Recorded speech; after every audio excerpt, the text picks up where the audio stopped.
திருச்சிற்றம்பலம். அப்பர் அருளிருமென்ற அன்பர்கள் அனைவருக்கும் அன்பான வணக்கங்கள். திருவரின் குருவரின் துணையோடு இன்று அபிராமிப்பட்டர் அருளி செய்த அபிராமி அந்தாதியின் 81வது திருப்பாடல் சிந்திக்க இருக்கின்றோம். முதல்ல பாடல் என்னன்னு பார்த்துட்டு பாடலுக்குரிய விளக்கம் பார்க்கலாம். 81வது திருப்பாடல். அணங்கே அணங்குகள் நின் பரிவாரங்கள் ஆகையினால் வணங்கேன், ஒருவரை வாழ்த்துகிலேன், நெஞ்சில் வஞ்சரோடும் இணங்கேன், எனது உனது என்று இருப்பவர் சிலர் யாவரோடும் பிணங்கேன், அறிவு ஒன்றும் இலேன், என் கண் நீ வைத்த பேரழியே. அற்புதமான பாடல். அபிராமி அன்னையினுடைய அந்த சத்திய தரிசனத்தை முழுமையாக தான் கண்டு அனுபவித்த பின்னர் அபிராமிப்பட்டர் பாடி அருளிய அற்புதமான பாடல். முதல்லையே அணங்கே என்று குறிப்பிடுகின்றார். ஒருமையில யாரை குறிப்பிடுகின்றார்? இந்த உலக உயிர்கள் அனைவருக்கும் அன்னையாக விளங்கக்கூடிய ஆதி பராசக்தி, அகிலாண்ட பராசக்தி உமையம்மை அபிராம வள்ளியே அணங்கே என்று குறிப்பிடுகின்றார். அடுத்து யாரை குறிப்பிடுகின்றார்? அணங்குகள் நின் பரிவாரங்கள். அணங்குகள் என்று பன்மையில் சொல்வது யாரை? அணங்குகள் என்றால் தேவதைகள். இது ஒரு கலைச்சொல். அதாவது இந்த ஸ்ரீசக்கர உபாசனை செய்யும்போது அன்னையே அதில் எழுந்தருளி அன்னையே வணங்கி வழிபாடு செய்வோம் இல்லையா? அப்படி வழிபாடு செய்யும்போது அன்னையை சுற்றி தேவதைகள் அன்னையுடைய கடைக்கண் பார்வைக்கு இசைந்து அருளக்கூடிய வல்லவர்கள், அன்னையின் அருளை பெற்றவர்கள், அவர்களை பன்மையில் அணங்குகள், அந்த உன்னை சுற்றி இருக்கக்கூடிய அந்த தேவதைகள் அப்படின்னு என்று பன்மையில் பாடுகின்றார். இந்த அணங்குகள், இந்த தேவதைகள் எல்லாரும் யாரு? நம்ம உலகில் வழிபாடு செய்வாங்க சப்தகனிமார்கள், சிறு தெய்வங்கள் இல்லையா? இந்த சிறு தெய்வத்தை வணங்கும் போது என்ன கேட்டாலும் உலகில் என்ன வேண்டுமோ அத்தனையும் விரைவாக தரவல்லவர்கள் அவர்கள் தேவதைகள். அபிராமி அன்னையுடன் இருந்து அருளை பெற்று தன்னை வேண்டி அன்போடு வழிபாடு செய்பவர்களுக்கு அனைத்தையும் தரவல்லவர்கள், உலகியல் இன்பத்தை தரவல்லவர்கள். அந்த தேவதைகளே பன்மையாக அணங்குகள் என்று குறிப்பிடுகின்றார்.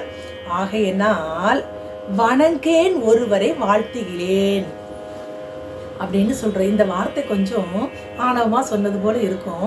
ஆனால் அவர் அப்படியெல்லாம் பாடவில்லை, அன்பாகத்தான் பாடுகின்றார்.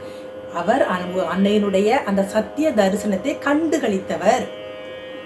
அப்படி இருக்கும்போது இப்போ அவளை சுற்றி அன்னை என்ன சொல்கின்றாளோ அவளுடைய அருளை பெற்று அருள் பாலிக்கின்ற, என்ன அருள் பாலிக்கின்றார்கள்? உலகியல்ல என்ன வேண்டுமோ அந்த உலகியல் அந்த ஆசையை நிறைவேற்றி தரவல்லவர்கள் அணங்குகள். அவர் எந்த நிலைமையில் இருக்கின்றார்?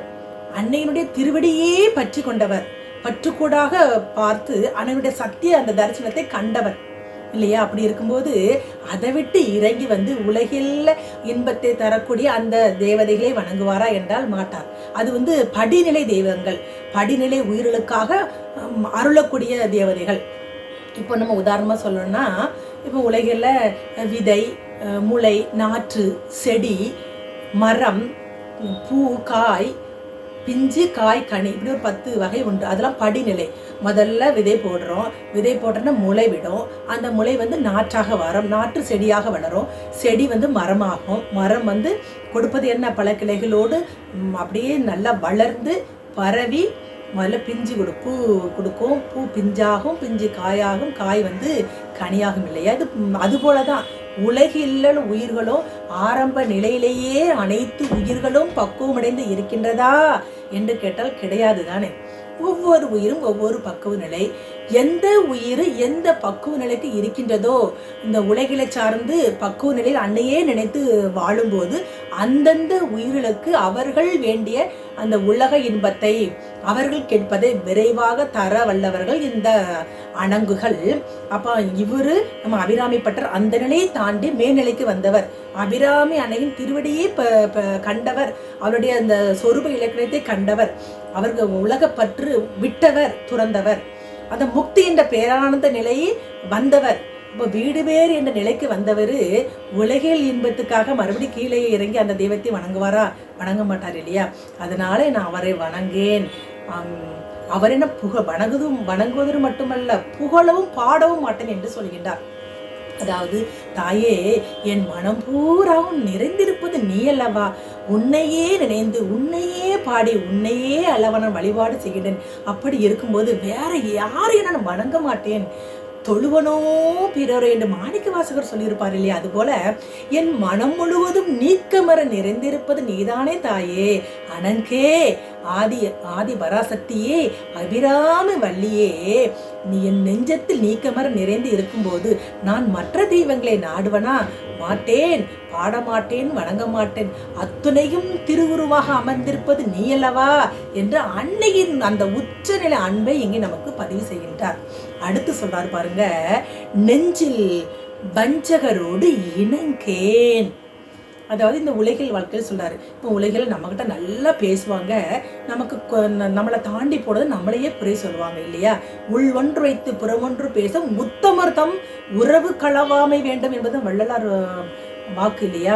அதுபோல அன்னையை வணங்கும் போது இந்த மனசுல அந்த கெட்ட எண்ணங்களோடு பழகுவர்கிட்ட நான் பழக மாட்டேன். அப்படி பழகுனா இந்த உயிர் என்ன ஆகும்? உயிரோட நிலை என்ன? எதை சார்ந்து இருக்கின்றதோ அந்த சார்ந்தது மன்னமாக இந்த மனம் மாறும். நம்ம நல்லவர்களோடு பழகும்போது நல்ல எண்ணமா நமக்கு சிந்தனை வரும், தீயவர்களோடு பழகும்போது அவர்களுடைய சிந்தனை நமக்கு வரும்.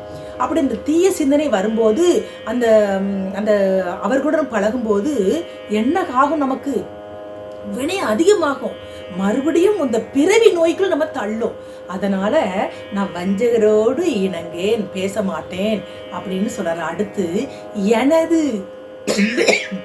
உனது என்று இருப்பவர் சிலர் யாவரோடும் பிணங்கேன். இந்த வரி அபிராமி அன்னையின் அருள் பெற்ற அனுபூதி மான்களை பற்றி பாடுகிறார். என்னன்னா, அபிராமி அன்னையின் அருள் பெற்றவர்கள்லாம் அடியார் கூட்டம். அவர்களெல்லாம் எப்படி இருப்பாங்க? அஷ்டமா சித்திகள், அதாவது அகிமா, மகிமா, கரிமா, ஈசத்துவம், வசித்துவம், மோகனம், ஸ்தம்பனம், மாரணம், வேதனம், இந்த சித்திகள் நிரம்ப பெற்றவர்கள். அவருடைய தன்மை எப்படி இருக்கும்? 8 குணநலங்களோடு அவர்கள் வாழ்வார்கள். என்னென்ன குணம் அப்படின்னு பார்க்கும்போது அவங்கெல்லாம் அந்த அடியார் கூட்டம், அந்த சத் சங்கத்தில் நிறைந்திருக்க அருளாளர்கள் எல்லாம் என்ன பண்ண போய் சொல்ல மாட்டாங்க. இறைவன் பேரை சொல்லி ஆடு மாடு இதெல்லாம் இறைவனுக்கு படைத்து வணங்க மாட்டாங்க. அதாவது சாத்வீக குணத்தோடு இருப்பாங்க, அதிகமாக ஆசைப்பட மாட்டாங்க, செல்வத்திற்கு ஆசைப்பட மாட்டாங்க, தன்னையே காப்பாற்றிக் கொள்வதிலே முதல் காரணமாக இருக்க மாட்டாங்க. அப்புறம் அதாவது அவங்ககிட்ட மனத்தளர்வு என்பதே இருக்காது. எப்போதும் அன்னையுடைய நாமற்றையே சொல்லிக்கொண்டே இருப்பவர்கள். இவர்கள் எல்லாம் அடியார்கள், அருளாளர்கள். போன பாடலே நம்ம சிந்தித்தோம் இல்லையா? கூட்டியவா என்னை தன் அடியாரில். அதாவது நம்ம பக்குவ நிலைக்கு ஏற்ப அடியார் கூட்டத்தோடு நம்ம கூடி இருக்கும்போது, உறவு கொள்ளும் போது நம்மளோட மேல் படிநிலைக்கு நம்ம ஏற்றி செல்லும், அழைத்து செல்லும். அவர்களிடம் நான் எப்போதும் உறவு கொள்வேன். அடியார் கூட்டத்தோடு உறவு கொண்டால் மேல்நிலை. அந்த வஞ்சகரோட கூட்டுக்கு அந்த பெரு நரக குடிக்கு நரகம், அந்த பிறவி குழியில் நம்மை தள்ளும் இல்லையா? நம்ம பல பாடலே நம்ம சிந்திச்சிருக்கோம். அந்த நரக குழிக்கில் போகாமல் காப்பது அன்னை. அப்ப நரகம் என்பது இந்த உலகியல், இந்த உலகில் பிறவி துன்பத்தை தரவல்லது. அந்த அந்த அப்படிப்பட்டவர்களோடு நான் இணங்கேன். அந்த பிறவி துன்பத்தை தரக்கூடிய உள்ளொன்று வைத்து புறமொன்று பேசுவரிடம் இணங்கேன். உன்னையே நினைத்து உன்னையே தொழும் அடியார்களோடு நாடி சென்று தொண்டு செய்து அவர்களோடு உறவு கொள்வேன். அவங்களாம் அவங்களுடைய குணம் எப்படி இருக்கும்? இந்த உலகத்தில் படைத்த அத்துணையும் உன்னுடையது என்று சொல்லுவாங்க. இப்போ உதாரணமாக சொல்லணும்னா, இப்போ நல்ல அன்பர்களே பாருங்களா, நல்லா இருக்கீங்களான்னு கேட்டால் நல்லா இருக்கும், எல்லாமே எனக்கு அன்னை தந்தது, என்னென்ன ஆசைப்படியோ அத்துணையும் இந்த வீடு இருக்கு, இந்த வீடு கூட அவளுடையது, அபிராமி அன்னை தந்தது, அவள் அருளால் பெற்றது, இப்படி சொல்றத பார்த்திருப்போம் இல்லையா? இப்படி அடியார் கூட்டத்தோடு எப்போதும் என் உறவு சீரான நிலையில் இருக்கும். அவர்களோடு உறவு கொள்வேன். எனது என்று சொல்லும் அந்த உள்ளொன்று வைத்து புறமொன்று பேசுவரிடம் நான் பேச மாட்டேன், அந்த உறவு வைத்துக் கொள்ள மாட்டேன் என்று இங்கே குறிப்பிடுகின்றார். ஏன்னா அப்படி உறவு கொண்டால் அன்னைக்கிட்ட நம்ம நெருங்க முடியாது இல்லையா? இவருடைய எண்ணம் அன்னையுடைய திருவடியிலே இருந்து இளைப்பாறுவது, அந்த முக்தி நிலை, அந்த மேலான நிலையில் இருப்பவர் அபிராமிப்பட்டவர். அதனால அடியார் கூட்டத்தோடு அந்த அனுபூதி மான்களோடு நான் உறவு கொள்வேன் என்று இங்கே குறிப்பிடுகின்றார். அடுத்து சொல்றாரு பாருங்க, தன்னுடைய தன் அடக்கத்தை இங்கே நமக்கு பதிவு செய்கின்றார். அறிவு ஒன்றுமில்லேன் அப்படின்னு சொல்றாரு. அறிவு, எனக்கு எந்த ஒரு அறிவுமே இல்லையம்மா. இது நல்லது, இது கெட்டது, இப்படித்தான் போகணும், இப்போ இவங்க கூட தான் பேசணும், எந்த ஒரு அறிவுமே எனக்கு கிடையாதுமா அப்படின்னு சொல்லிட்டு நிறைவாக முடிக்கிறாரு பாருங்க. என் மேல உன்னுடைய கருணை பேரழியே அப்படின்னு சொல்றாரு. என் கண் நீ வைத்த பேரொழியே, என் மேல உன்னுடைய கருணை, அது சாதாரண கருணையா, அழியே அப்படின்னு பெருங்கருணை. தந்தது உந்தன்னை கொண்டது எந்தன்னை அப்படின்னு மாணிக்க வாசகர் சொல்லியிருப்பார் இல்லையா? அதுபோல என்ன தந்தைம்மா, நான் வேற எதுவும் அன்பால உன்னை உன் தோற்றத்தை பதித்து உன்னையே நினைந்து வழிபாடு செய்தேன். அந்த அன்பினால உன்னுடைய அது சாதாரணமான கருணை அல்லம்மா, பெருங்கருணையே என் மீது பொழிய வைத்தாய். அந்த கருணையாலேயே இந்த பக்குவப்பட்ட அந்த உன் கடைக்கன் விழி பார்வை என் மேல பட்டதனால அணங்குகள் அந்த பக்குவ நிலை தெய்வங்களே வணங்காமல் உன்னையே வணங்கும்படி செய்து, வஞ்சகரோடு இணங்காமல் இவங்க நல்லவங்க இவங்க கெட்டவங்க அந்த பகுத்தறிவு அந்த அறிவை தந்ததும் நீ இந்த நல் வழிக்கு அழைத்து சென்று அந்த அனுபூதி அடியார் கூட்டத்தோடு என்னை இருக்க செய்து அவரிடம் உறவு கொள்ள வைத்து அந்த அறிவை தந்தது நீ அல்லவா தாயே. உன் திருவருள், உன் கடைக்கண் விழிப்பார்வை என் மீது பதிந்ததனால் தானே இப்படி இந்த நல்வழியிலே சென்று உன் திருவடியை, உன் சத்திய தரிசனத்தை அந்த காணுகின்ற அந்த வல்லமை, அந்த ஆற்றல் எனக்கு கிடைத்தது. உன் அறிவாலேயே இத்தனையும் கிடைத்தது.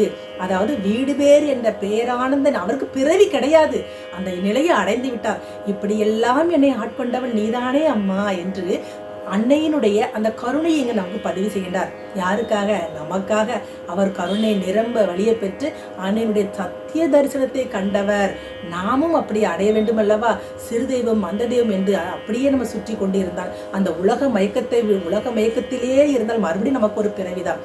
அதையெல்லாம் தவிர்த்து அபிராமி அன்னையின் அவளுடைய நாமத்தை அரற்றினாலே போது நமக்கு இது நல்லது இது தீயது என்று நல்வழியே ஒரு தெளிவை நமக்கு தந்து ஞானத்தை தரவல்லவள் அணங்காக வீற்றிருக்கக்கூடிய நம்ம திருக்கடையூரில் எழுந்து அருள்பாலிக்கை செய்கின்ற நம் அபிராமி அன்னை.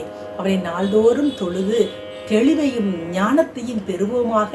இது நமக்காக அபிராமிப்பட்டது இங்கு அறிவுரை சொல்வதாக அமைந்துள்ள அற்புத பாடல். இந்த பாடலோட பலன் என்ன அப்படின்னு பார்க்கும்போது, நாள்தோறும் தவறாமல் இந்த பாடலை யாரெல்லாம் உள்ளம் ஒருமித்த மனத்தோடு பாடுகின்றார்களோ அவர்களுக்கு ஒரு தெளிவை தந்து, நமக்கே தெரியும் நம்மகிட்ட என்னென்ன குணங்கள் எல்லாம் ஆணவமாக இருக்கின்றது என்று இல்லையா? அந்த குணங்கள் எல்லாம் படிப்படியாக நம்ம விட்டு விலக செய்து அன்னை நம்மை ஆக்கிரமித்து அவள் கடைக்கண் விழிப்பார்வை நம்மீது செலுத்தி நம்மை ஆட்கொள்வாள்.